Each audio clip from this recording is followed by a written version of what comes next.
بسم اللہ الرحمن الرحیم۔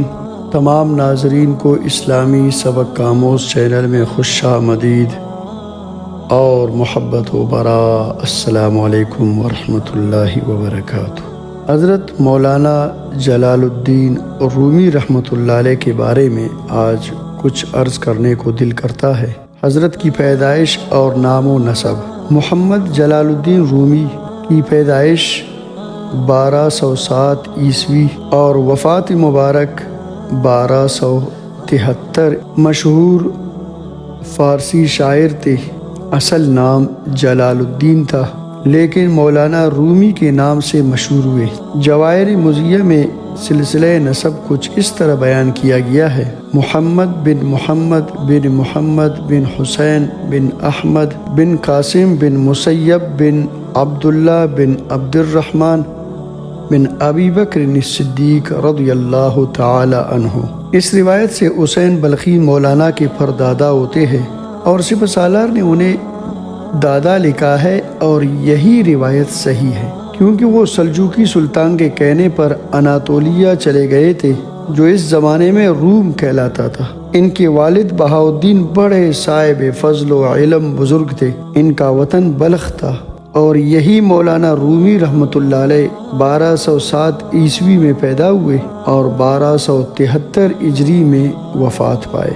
ابتدائی تعلیم کے مراحل شیخ بہاؤالدین رحمۃ اللہ علیہ نے طے کرا دیے اور پھر اپنے مرید سید برہان الدین رحمۃ اللہ علیہ کو، جو اپنے زمانے کے فاضل علماء میں شمار کیے جاتے تھے، مولانا کا معلم اور اتالیق بنا دیا۔ اکثر علوم مولانا کو انہی سے حاصل ہوئے۔ اپنے والد کی حیات تک انہی کی خدمت میں رہے۔ والد صاحب کے انتقال کے بعد 639 ہجری میں شام کا ارادہ فرمایا۔ ابتدا میں حلب کے مدرسہ حلاویہ میں رہ کر مولانا کمال الدین سے شرف تلمذ حاصل کیا۔ مولانا رومی رحمۃ اللہ علیہ اپنے دور کے اکابر علماء میں سے تھے۔ فقہ اور مذاہب کے بہت بڑے عالم تھے، لیکن آپ کی شہرت بطور ایک صوفی شاعر کی ہوئی۔ دیگر علوم میں بھی آپ کو پوری دسترس حاصل تھی۔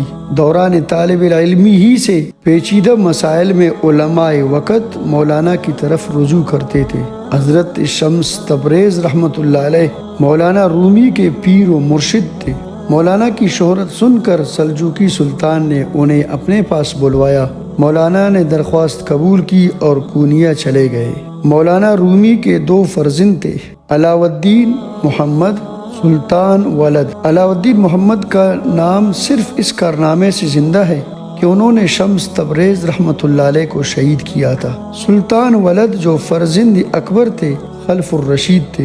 گو مولانا کی شہرت کے آگے ان کا نام روشن نہ ہو سکا، لیکن علوم ظاہری و باطنی میں وہ یگانہ روزگار تھے۔ مولانا رومی کی تصنیفات میں سے خاص قابل ذکر ایک مثنوی شریف ہے جس میں ان کے حالات اور واردات لکھے ہیں، اور اس لحاظ سے وہ گویا مولانا رومی کے مختصر سوانح عمری ہے۔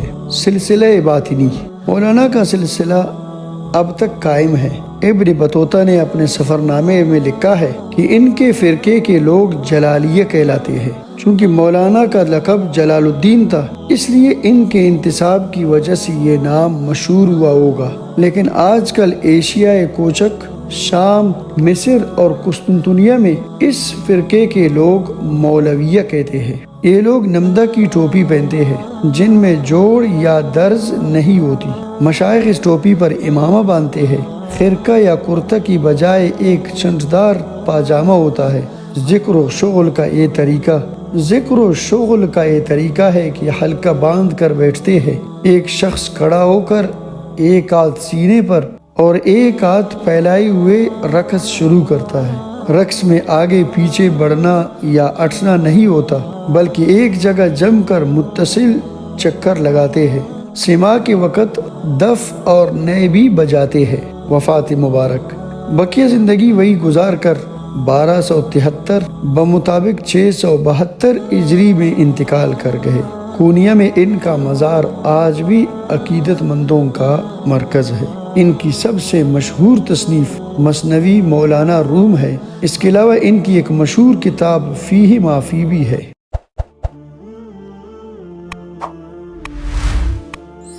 اللہ۔